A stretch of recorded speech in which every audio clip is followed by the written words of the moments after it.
Bora lá, bora lá, bora lá. 10º vídeo do nosso livro aqui, Arte e Medo. Vamos lá, fechamos 10º aqui com vocês. Ai, ai, ai. Aceitação, página 51, já se prepara, estamos chegando quase à metade do livro e é muito insight aí. Se eu fosse você, eu ia, né, grifando. Minha dica é usar sempre um marcador cinza, mais clássico, mais bonito, e no tempo ele também fica bem legal, né? O amarelo fica aquele amarelo ovo desbotado, né? Até uso às vezes, e tem outros aqui como o rosa, por exemplo, mas o que eu gosto de fazer e que eu sugiro é lapiseira número 5 para grifos e marcações de anotações. Estou te explicando aqui mais ou menos como eu faço, mas tem completamente aqui o nosso guia, né, de como você fazer anotações otimizadas, tá? E aqui, não precisa ser dessa marca, Stabilo Boss, é uma marca muito boa, mas um cinza claro, que fica assim, assim, cadê o negócio? Assim, bem legal. Então vamos lá. Aceitação. Para o artista, a questão da aceitação começa com uma simples e perturbadora pergunta: quando o seu trabalho for avaliado, será considerado arte? É uma pergunta básica, com antecedentes que remetem à infância. Lembra daqueles temidos rituais nos parquinhos em que você se sentia mal caso não fosse o primeiro escolhido do time para alguma brincadeira, mas preferiria morrer caso nem chegasse a ser escolhido? Se a busca por aceitação equivale à necessidade de ter seu trabalho reconhecido como arte, então o medo que a acompanha é o que esse trabalho seja descartado como artesanato, hobby, decoração ou como nada. Você vê aqui que quando a gente comentou num dos vídeos anteriores sobre o Romero Brito, eu mesma falei, né, uma arte de decoração. Eu já o coloquei nesse status de decoração. Quer dizer, ele vai combinar com um sofá, com a cortina, né, com as coisas da casa, e vai ficar bonitinho. Ele não vai ter aquele quê de arte, aquele quê de trazer para você, primeiro, um investimento, uma valorização no tempo, um investimento no nome do artista, como a gente comentou do vídeo anterior, o trabalho do nome do artista. Aquela obra de arte que você vai passar por gerações e gerações, você vai cuidar para o negócio não ficar mofado, não ficar úmido, você vai prestar uma atenção maior naquilo, né? Porque ele vai ser reconhecidamente, e aí, lembra daquele livrinho que a gente leu, né? Os 7 Dias no Mundo da Arte, que a gente leu juntos, não, né? Não lemos aqui juntos, mas eu já li e indiquei para vocês. Mas é isso, a gente já rebaixa, né? Eu lembro quando eu fiz aula de argila, né? Muitas pessoas lá faziam utilitários, né? Então, copo, prato, bandeja, né? Coisa para colocar, sei lá, na parede, xícara, coisas assim, que são utilitários, né? A depender, é claro que pode ter uma xícara que seja uma obra de arte, mas a depender ali, eu não vejo como arte, eu vejo como um utilitário, um artesanato, né? E a gente costuma fazer assim, vamos supor, eu fazia minha obra de arte ali na argila, moldava, tinha o conceito e tudo. Lá no espaço onde eu fazia, não tinha a queima, o forno. Então a gente contratava uma pessoa que ia lá, né? E aí ele vinha, ele fazia o molde em cera, depois fazia a obra, né? Ou em resina ou em bronze, e aí entregava. Então o trabalho desse senhor, ele era de artesão, porque ele não tinha uma concepção, ele tinha a técnica do trabalho dele. Ele ia fazer o molde, ele ia fazer o item, né, a arte em cera, e depois ele ia fazer em fundição. E ele ia replicar, vamos dizer assim, né, a peça queimada. Então o entendimento ali é que ele era um artesão, ele trabalhava com fundição, resina e molde, né? Era isso. Agora, de outro lado, algumas pessoas ali eram artistas, estavam concebendo a mensagem e o conceito e esculpindo com suas mãos aquela obra. Tá aí a diferença, mas a gente tende a colocar nas caixinhas, né? Em 1937, quando Beaumont Newhall escreveu a primeira obra relevante sobre a história da fotografia,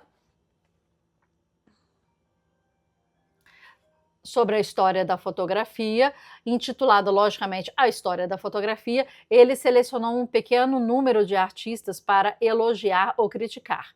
O que aconteceu foi que os fotógrafos ofendidos pelo livro de Newhall não foram aqueles dos quais ele falou mal, mas aqueles que ele deixou de fora. Olha que interessante, né? Os ofendidos não foram o que foram falados mal, os ofendidos foram o que não foram nem considerados. Na cabeça do público, os citados pelo menos se tornaram parte da história da fotografia, enquanto outros cessaram a existir por completo. Literalmente, décadas se passaram até que alguns desses talentos escantelados, né, voltados para escanteio, começaram a ser reconhecidos pelo trabalho que produziram naquele início. Esse é um exemplo extremo, mas a mensagem geral ainda funciona. A aceitação e aprovação são poderes detidos pelos outros, sejam eles amigos, colegas, curadores ou o outro da história definitiva do seu meio. Em algum momento, a história por aceitação pode colidir com a necessidade de fazer o seu trabalho. É uma pena, já que o pedido em si parece tão razoável. Você quer fazer o seu trabalho e quer aceitação dele. É a balada do cowboy, do homem da montanha, que praticam a solitude voluntária. É um mito da integridade artística, como retrata a música Sing, da Vila Sésamo. Cante a canção do seu coração, e cedo ou tarde o mundo aceitará e recompensará sua voz autêntica. Metidos a besta riem dessa máxima, mas acabam por aceitá-la como ou todos os outros. Vou dar uma pausa aqui, calma aí. Fora do mundo da arte, essa crença é um mecanismo que impulsiona a lógica do sonho americano e da crise da meia-idade. No mundo da arte, é o primeiro amortecedor contra o desencanto. Afinal, o mundo recompensa, em grande parte, o trabalho autêntico. O problema não é absoluto, mas temporal. Quando sua recompensa chegar, talvez você não esteja mais aqui para recebê-la. Pergunte a Schubert. Não conheço Schubert.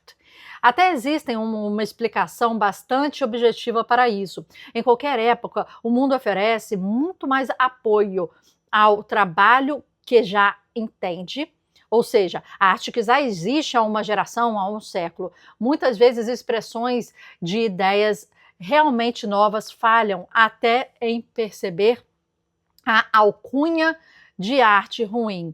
Elas nem mesmo são vistas como artes. O Pássaro de Fogo, de Stravinsky, hoje considerada uma das obras sinfônicas de melodia mais exuberante do século XX, foi rejeitada como pura cacofonia quando executada pela primeira vez. Os americanos, livros de Robert Frank, um grande poeta, anota aí, hoje considerado um ponto de virada na fotografia estadunidense, foi largamente ignorado pela imprensa e pelo público quando publicado, pois ambos não conseguiam decifrar a visão sombria e cheia de garra do autor. É uma tradição deprimente. O Atget e a Wiki, artistas foram ignorados durante a maior parte das carreiras porque o trabalho que produziam não se encaixava na definição do conceito de arte. Para o artista, o dilema parece óbvio: correr o risco da rejeição, explorando novos universos, ou buscar a aceitação seguindo caminhos já percorridos. Nem é preciso dizer que a segunda opção é a droga mais escolhida quando a aceitação é o objetivo principal. Crie arte que se pareça com arte e a aceitação será imediata. Então, parta de algo que já existe, já é familiar. Tá vendo que a gente está falando de familiaridade de novo? Surpreendentemente, no entanto, isso nem sempre é ruim, ao menos para os novatos. Um período de recapitulação artística é inevitável e, na maioria das vezes, benéfico. Tanto técnica quanto intelectualmente, é sábio se dar bem com a herança artística.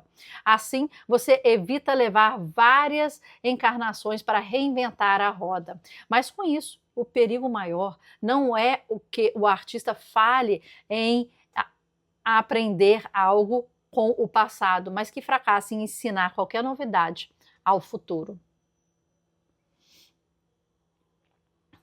A história recente da fotografia parece um exemplo didático aos perigos que o sucesso pode plantar no caminho do crescimento artístico contínuo. No primeiro terço do século XX, Edward Weston, Ansel Adams e alguns poucos companheiros de jornada viraram a cabeça para baixo o então prevalente universo da fotografia de luz suave. Eles fizeram isso desenvolvendo uma filosofia visual que justificava alguns com foco nítido e reduzia a paisagem natural com um tema para a arte fotográfica. Levou décadas até que o ponto de vista deles penetrasse na consciência geral, mas agora isso certamente já aconteceu. Fotos que aparecem em qualquer coisa, de anúncios de cigarros a livretos sobre ambientalismo, devem uma atenção, uma atual aceitação àquelas imagens que um dia foram controversas. Aquela visão que se tornou tão nossa que hoje as pessoas fotografam cenários durante as férias com uma esperança de que, se tudo der certo, o resultado não será apenas uma foto de paisagem, mas uma foto de paisagem que as que Ansel Adams tirava.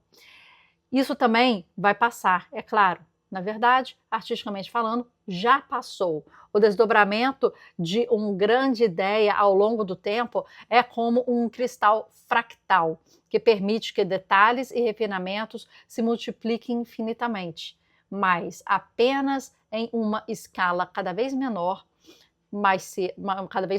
ponto. Mais cedo ou mais tarde, talvez no início dos séculos 1960, aqueles que deram um passo à frente para carregar a bandeira da fotografia da paisagem da costa leste não estavam mais produzindo arte, mas sim reproduzindo a história da arte. 2 ou 3 gerações depois que outras forças geraram a visão que eles defendiam, eles acabaram criando imagens de experiências que nunca tiveram de verdade. Se você se encontrar em uma situação parecida, oferecemos modestamente uma pérola de sabedoria de cowboy. Quando o seu cavalo morrer, desça dele. Eita! Quando o seu cavalo morrer, desça dele. Deixando a sabedoria de cowboy de lado, até hoje, a visão de Weston Adams continua a sustentar uma pequena indústria de artistas e professores. Mas essa segurança tem um preço. Riscos são desencorajados, o desenvolvimento artístico fica atrofiado e o estilo pessoal é sublimado para caber em um molde pré-existente. Somente aqueles que se comprometem a seguir seu próprio caminho artístico conseguem olhar para trás e enxergar essa questão a partir de uma perspectiva clara. A pergunta real sobre a aceitação não é se seu trabalho vai ser visto como arte, mas se será visto como sua arte. Poético isso. Vamos anotar isso aqui tudo, minha gente. Vamos riscar aqui isso aqui tudo. Achei muito legal. Achei muito legal isso. Mas é verdade. É verdade. Hoje em dia, muita coisa é considerada arte, né? Até às vezes a contramão da arte é considerada arte. Sabe? Mas o negócio, o que é que diz de você? O que é tão familiar de você, que está dentro de você, que é tão você que não pode ser um artista muito parecido com você. Que é tão você que tem a sua digital, que tem a sua escrita nele, a sua história de vida, né? Eu tenho minhas ressalvas com Frida Kahlo, mas é tão dela, é tão a história dela, que ninguém que tenha sofrido um problema, né, um acidente, ninguém tem essa história. A história política, a história contextual ali, a história estética, né? E a história sofrida de uma tragédia que aconteceu com ela, com as dores, né, e os pensamentos, e você interferir no gesso, né, nos equipamentos que te seguravam, e retratar isso frente, né, todas as características do local, né, em que ela morava, no México. Então, assim, é muito particular. Nenhuma pessoa que tenha sofrido aquele mesmo acidente com ela, esteve naquele mesmo, não é caminhão que fala, né? Não é aquele ônibus aberto, né? Tuk-tuk aberto, não sei como é que fala, aquele trailer com ela, nem a pessoa que estivesse ali com ela, tivesse sofrido com ela aquele acidente, e fosse artista também, iria trazer essa história. É muito pessoal. Tem a digital dela em tudo quanto é lugar. E isso é importante, porque ela contou a história do seu tempo, e a história da sua dor e da sua vida. Nunca isso vai ser igual a ninguém, né? E aí a gente está falando de familiaridade, aquele pezinho atrás, para aquele olhar ancorado na frente. E ela se encontrava nisso, muito com o pezinho fincado atrás, porque a arte dela refletia muito disso, mas também um pouco de ancoragem à frente. Eu achei isso que ele colocou aqui muito interessante, né? Quando seu cavalo morrer, desça dele. Frase emblemática aí para o conceito. E aqui no final, você não vai estar se perguntando se isso é visto como arte, isso não vai ser mais uma questão para você, mas se isso é visto como sua arte, sua, vai ter sua digital. A pessoa vai olhar e vai falar assim, uma Marcela Lana. Independente. De descontextualizado, de 30, 40, 50 anos para frente, vai falar, isso é um Volpe, isso é um Leonardo da Vinci, isso é um Michelangelo, isso é uma Marcela Lana. Pá! Né? E imprimir isso cai naquilo que a gente conversou antes. Primeiro o medo, a insegurança, depois a autoralidade, a originalidade, depois você conseguir encontrar a sua voz, que é uma coisa muito, personalidade artística, né? É muito difícil para os artistas, às vezes eles ficam anos e anos e anos e anos tentando encontrar a sua cara, né? A sua cara artística, né? Isso é muito difícil. Quem consegue logo no início tem um trilhar muito mais certeiro, mas é muito difícil você chegar lá, na escrita, na música, né? E ter assinatura, né? De não precisar estar dentro de um disco, não precisar estar dentro, né? Tá assinado. É seu, porque você está impresso ali. Você, a sua essência está impressa ali. Não só a sua assinatura, a sua digital. Até amanhã, pessoal!